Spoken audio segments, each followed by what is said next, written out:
Assalamualaikum warahmatullahi wabarakatuh. Perkenalkan, nama saya Yahya Muhammad Syafi'i dari TI 23C6 Prodi Teknik Informatika. Di sini saya akan mempresentasikan tentang komponen komputer Instruction Fed dan Execute Fed yang dirancang oleh Pak Abdul Halim Ansor Eskom Mkom. Nah, di sini terdapat referensi-referensi yang terdapat pada presentasi kali ini. Di sini saya akan menjelaskan siklus instruksi. Nah, siklus instruksi tersebut terdapat dua step. Yang pertama fetch cycle dan yang kedua execute cycle. Nah, fetch cycle tersebut merupakan program counter PC berisi address instruction berikut yang akan diambil. Prosesor mengambil instruksi dari memori pada lokasi yang ditunjuk oleh PC.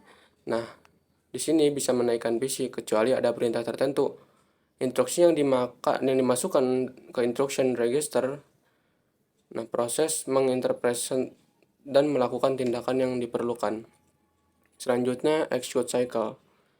Execute cycle yaitu prosesor memori merupakan transfer data antara CPU dengan main memory. Selanjutnya, prosesor I/O yaitu transfer data antara CPU dengan I/O moduler. Selanjutnya, data processing yaitu operasi aritmetik dan logikal pada data tertentu. Selanjutnya, kontrol yaitu mengubah urutan operasi, contohnya jam. Selanjutnya, kombinasi di atas. Nah, interupsi adalah kejadian yang menyebabkan mikrokontroler berhenti sejenak untuk melayani interupsi tersebut. Nah, program yang dijalankan pada saat melayani interupsi disebut interrupt service routine. Nah, setelah selesai melayani interupsi, maka program yang tadi terhenti dilanjutkan kembali. Nah, mikrokontroler AT89C51 menyediakan 5 sumber.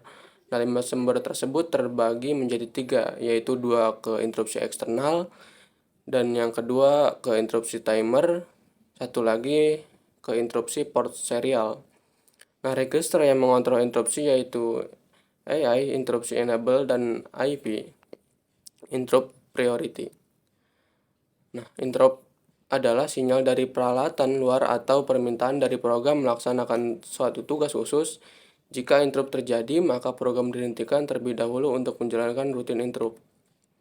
Nah, fungsi interrupt yaitu mekanisme penghentian atau pengalihan pengolahan instruksi dalam CPU kepada router interupsi.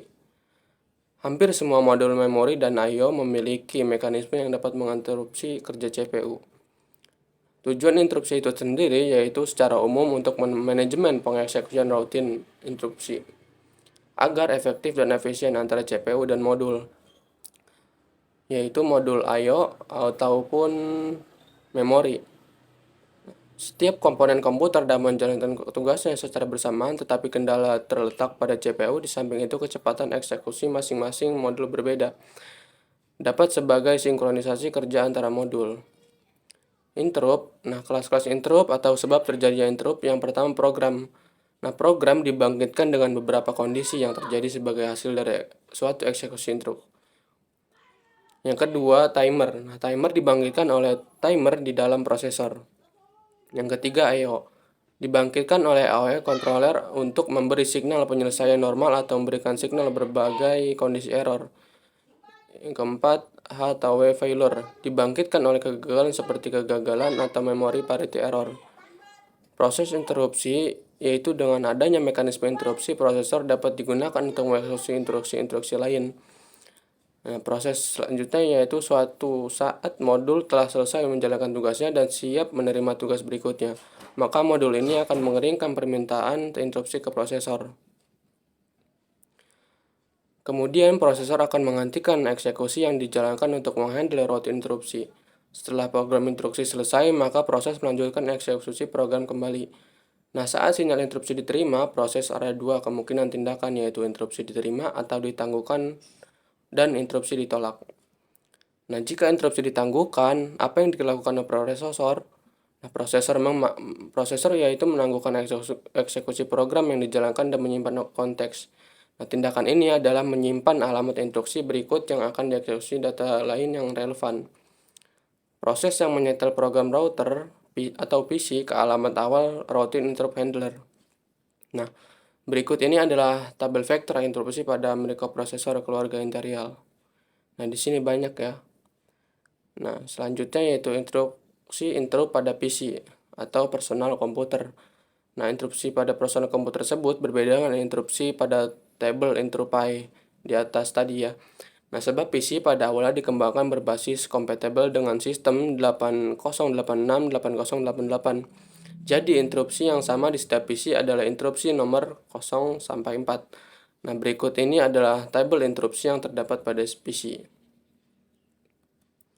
Nah, gambar siklus pada proses interrupt yaitu dimulai dari start, kemudian mengambil instruksi berikutnya, kemudian mengeksekusi instruksi. Nah, pemeriksaan interrupt dan eksekusi interrupt, kemudian ke halt. Nah, kesimpulan, interrupt disediakan terutama sebagai cara untuk meningkatkan efisiensi karena sebagai besar perangkat eksternal jauh lebih lambat dibandingkan prosesor.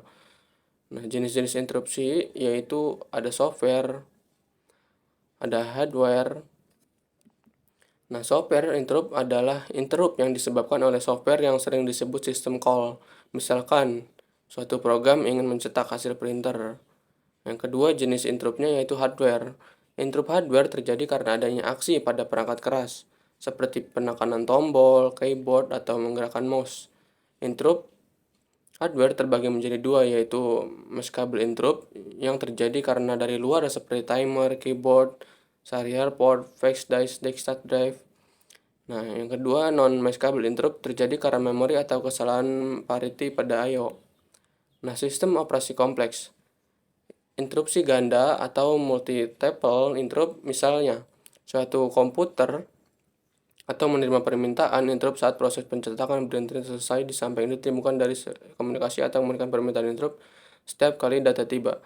Nah, dapat diambil dua buah pendekatan untuk menangani interupsi ganda.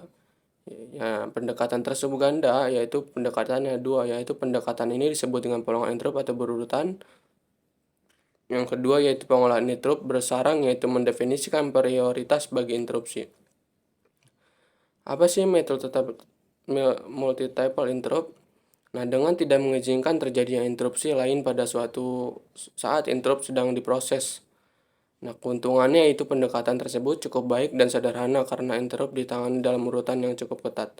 Kekurangannya adalah pendekatan ini tidak memperhitungkan prioritas relatif atau kebutuhan waktu kritis. Nah, dengan mendefinisikan prioritas bagi interrupt dan mengizinkannya berprioritas tinggi menyebabkan interrupt handler yang berprioritas lebih rendah untuk menginterupsi diri sendiri. Fungsi I/O yaitu sebuah I/O dapat bertukar data secara langsung dengan CPU. Nah, sebuah I/O juga dapat bertukar data langsung dengan memori. Pertukaran data antara I/O dan memori yaitu dalam kasus ini CPU memberikan otoritas kepada modul I/O untuk membaca dari atau menulis ke memori sehingga perpindahan data yang terpaut dengan CPU.